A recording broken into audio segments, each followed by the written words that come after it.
Jared Leisek's preliminary hearing that was scheduled on Monday, September 11th, has been continued, and now a new preliminary hearing has been set for December. Let's dive in, look at a couple of the docs that were filed, and review them together.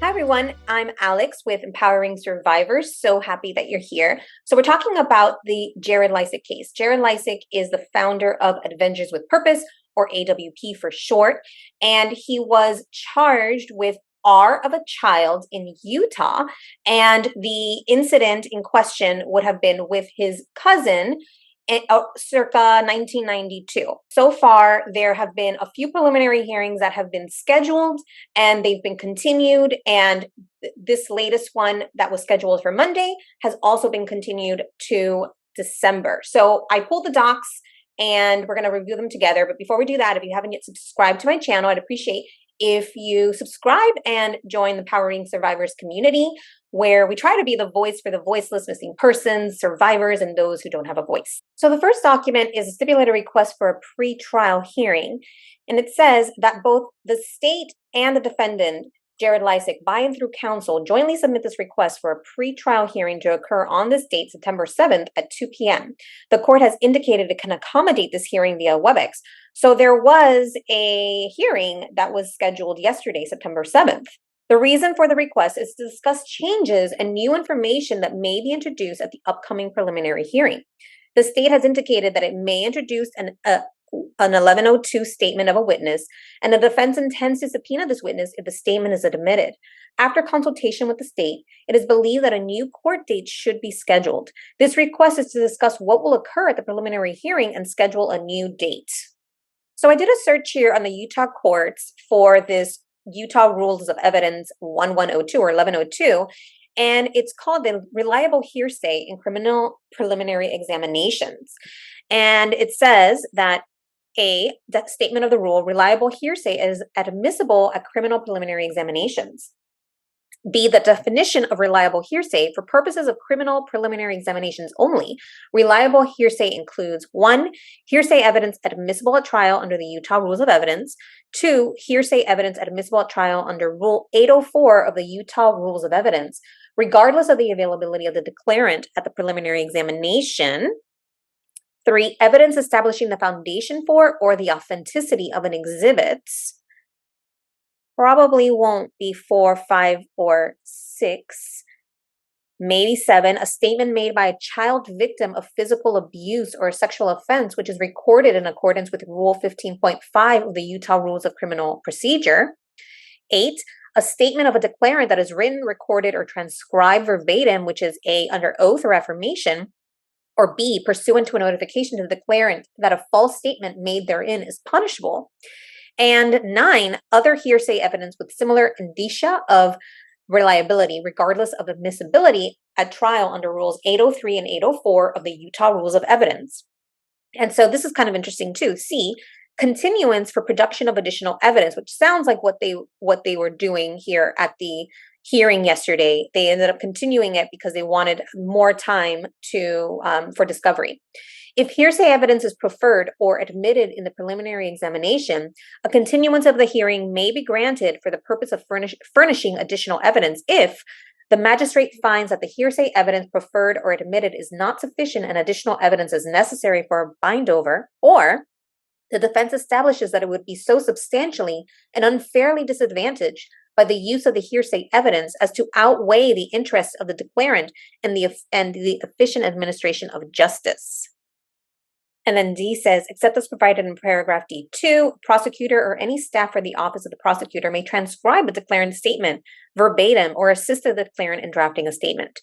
However, a prosecutor or any staff for the office of the prosecutor may not draft a statement for a declarant or tamper with a witness in violation of Utah Code Section 76-8-508. So it's interesting. It sounds like they had the hearing yesterday to discuss what was going to happen at the preliminary hearing. The state plans to have a witness testify or testimony, and the defense wants additional time. They might subpoena that witness. So they've decided to reschedule the preliminary hearing for December. And it must have been agreed upon yesterday at their hearing as well that they were going to schedule it for this date. It says preliminary hearing is scheduled for December 29th at 9 a.m. Same address, the West Courtroom in Manatee, Utah, before Judge Mandy Larson. And a copy of the document was sent to Prosecutor Wes Mangum and the two defense attorneys, Kara Tangaro and Scott Williams. So if we look at the court records, since the last time I did a video, which was back in July, the only, and I'll go through this document in a second, the appearance of counsel, this is for one of the defense attorneys, and the pretrial conference scheduled. So here it shows the pretrial conference that we referred to just a moment ago. So instead of having the preliminary hearing on Monday, September 11th, they had this pretrial conference yesterday. And there at that pretrial conference, they scheduled the preliminary hearing for December 29th. And that's the document that I just shared with you, which is the notice of the preliminary hearing.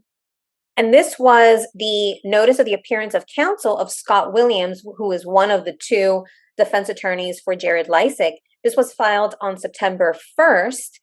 And just as that, attorney Scott Williams hereby enters his appearance of counsel for Jared Leisek.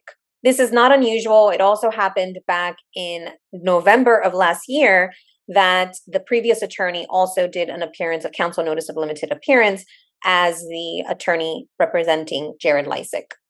And I thought that was interesting. Why do they have to file a notice of attorney? It says here, if an attorney wants to represent a party in a case before the court in which he or she has not previously filed a paper, the attorney must file a notice of appearance of counsel promptly upon undertaking the representation of that party.